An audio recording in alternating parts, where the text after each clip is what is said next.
All right, so something pretty fascinating is going down. Tesla prices are tanking. Electric vehicles obviously known to be pretty expensive. Tesla is a big case study here. Teslas were very highly outpaced demand versus supply in the wake of COVID. Cheap borrowing coupled with low interest rates are the cheap borrowing. Plus, the supply chain issues made it so that Tesla cars had much higher demand, outpacing supply. And so when demand outpaces supply, the equilibrium price rises, and you're going to get shortages. So it says why Tesla is dropping prices across the U.S. And so prices are dropping across the economy as a whole.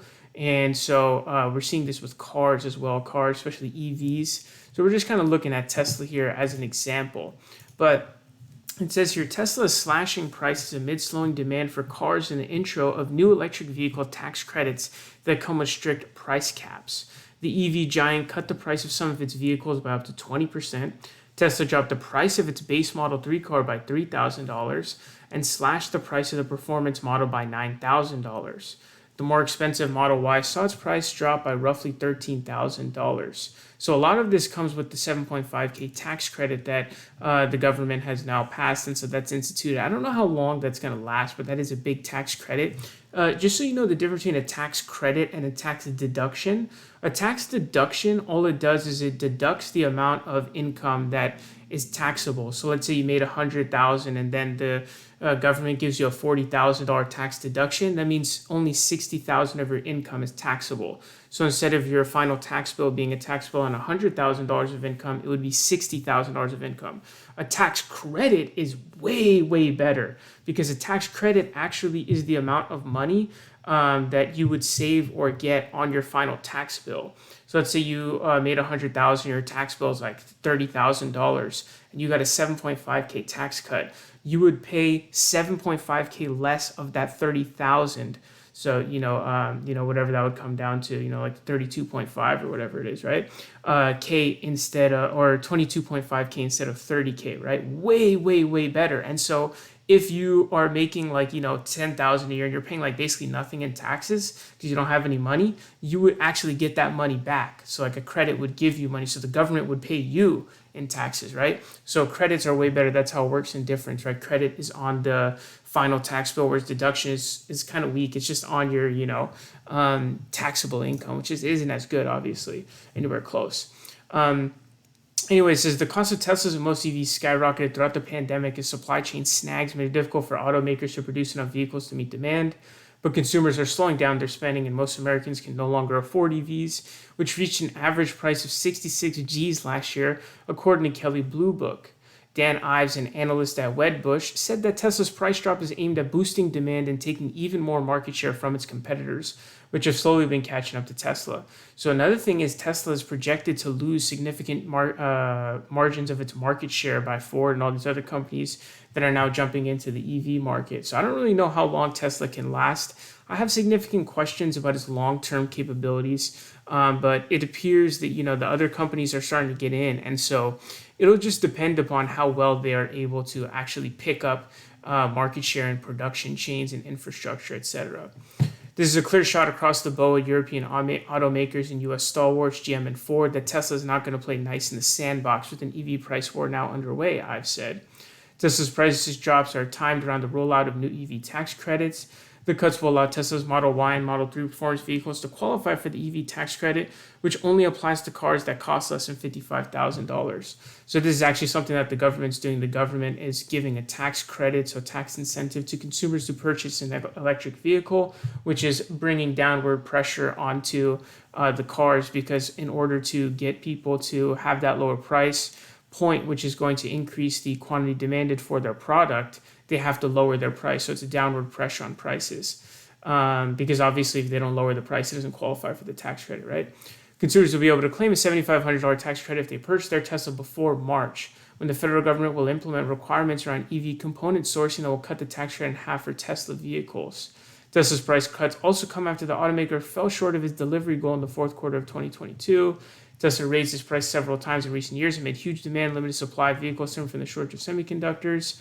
Over the summer, Tesla CEO Elon Musk expressed concern that prices were becoming, quote, embarrassingly high and could price consumers out of the market. you can't just kind of raise prices to some arbitrarily high level because you pass the affordability boundary and then the demand falls off a cliff, Musk said on an earnings call in July. It says cars are finally becoming cheaper after multiple years of soaring prices. The price of new vehicles fell 0.1% in December, while used car prices slipped 2.5%, according to Labor Department data released Thursday.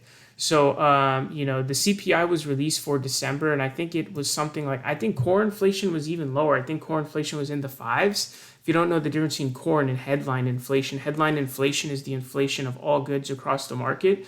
Core inflation is the inflation of goods excluding food and natural resources, which are extremely volatile.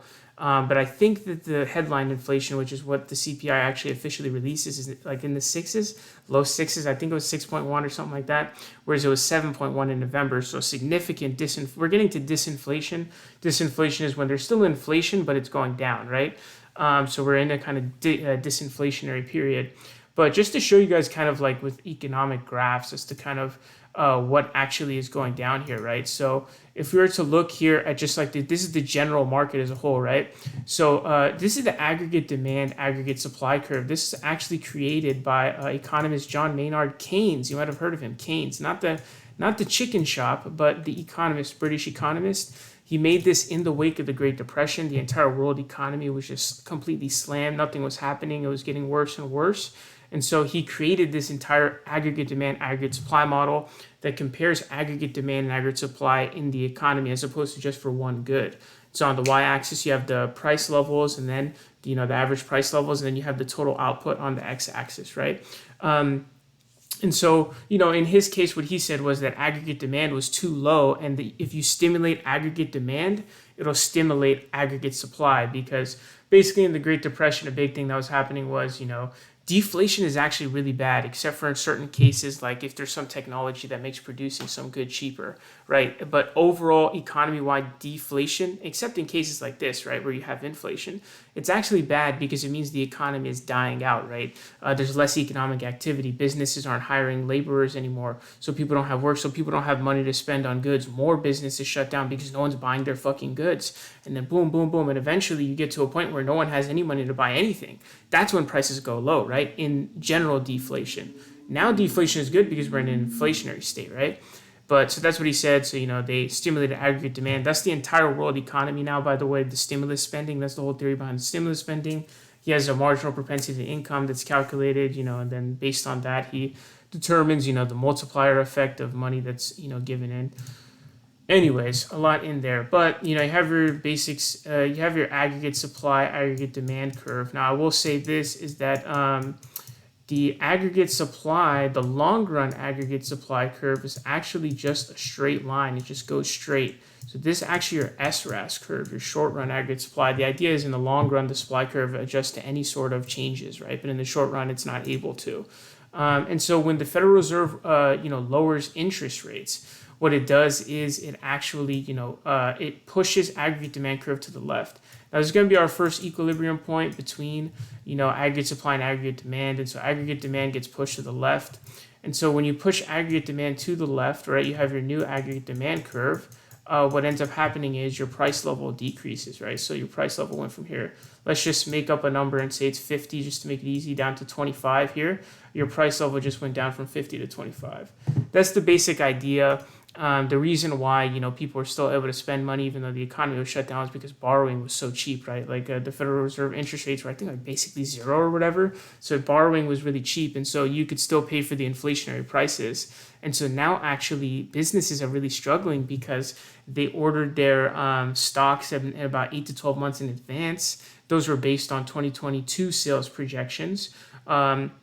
2021 sales projections, and it turns out that they're way overstocked now because the aggregate demand has shifted so much to the left. Inflation prices are high, and so now that borrowing isn't so cheap, that people don't have money to buy goods, and so that's why businesses are everywhere is having a sale right now because they're overstocked on goods. So they're begging you to buy stuff. Now this is a simplistic view of this. I'm just specifically looking at like aggregate demand, like because the aggregate demand curve was pushed to the right and then the short run aggregate supply curve was pushed to the left because of supply chain shortages. But there's a lot of that going on. We're not going to get into all that. So just, forget about that stuff, right? Just think of specifically the point here is shifting aggregate demand curve to the left to bring the price level down, right? SRAS and AD are probably in different places than this because of the things I mentioned, right? But that's just too much to get into in this. And then so what's going on itself with actually Teslas is, right, we have just specifically, as opposed to doing the ADAS curve, we're just going to do the regular one. And by the way, just so you guys know, the law of demand says that the lower the price, the more quantity demanded of a good. Now, there's a difference between quantity demanded or quantity supplied and the supply or the demand. So when we say demand in economics, it's that entire line. You see this entire line right here? This entire line is the demand. And so at different price points, if only the price changes. So if I say like, oh, spaghetti, the price for spaghetti went down $1, what did that do for the demand? It didn't do anything to the demand. It changes the quantity demanded because all that happened was the price went down. And so when the price goes down, all these price points, these are all different spots. So it moves along the curve as opposed to shifting the entire curve. Okay, now, so anything that's not the price, let's say the price of an input good, like for Teslas, lithium gets cheaper. That would shift the supply curve to the right because it's cheaper to produce their goods, so more of it will be produced, Anyways, so what ends up happening here, obviously, again, we're going to look at this very simplistically because there's so many like demand and supply curve shifts. But, the demand curve shifts, right? The demand curve shifts. And so, the price point, the aggregate price point goes down. The equilibrium price point goes down. And so now here's your new price point, right? Here's your, P2.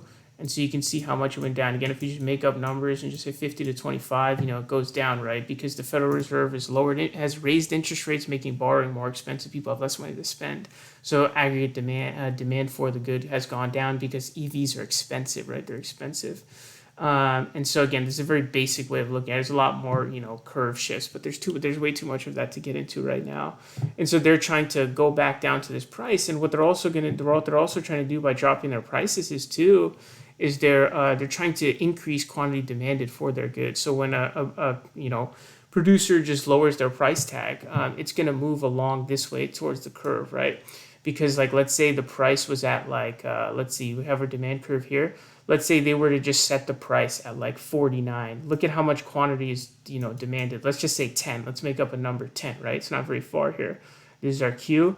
But then let's say they decide to drop their price to like 13, like over here, right? Now you have like, 40. We're just making up numbers here, by the way. And the curve should be like over that way. So that's the quantity demanded of the good. So they're trying to raise the quantity demanded for the good, not the demand for the good, by lowering their prices. And the government is actually, they're actually, I guess, technically the one shifting the demand curve to the right, actually, because they're instituting the tax credit. I think the tax credit would qualify as a shift in the curve. But that's a tricky one because it's kind of like technically the price is dropping. I don't know. Economists can let me know down below. Does a tax credit count as a movement along the demand curve or a shift? I would garner to say it's a shift. But anyway, super interesting and fascinating stuff going on here. Inflation does seem to be dropping and price of stuff seem to be dropping. I don't know how much more it's going to drop. A lot of it I think is the supply chain, but some of it is definitely going to be like, the cheap credit, obviously. But how much of it is going to be that, we'll just have to find out. One thing that definitely seems to be true is the whole like unemployment, like wage thing is like seems to be complete bullshit. Like complete garbage. This idea of like the wage price spiral, totally fake because profit margins are so massive for businesses. The idea behind the wage price spiral is supposed to be that as wages go up, like, input costs for the business to produce goods goes up. And so they have to charge more because that's the only way for them to make profits. But the thing is their profit margins are so big that's not happening right now. So, that's been totally debunked too.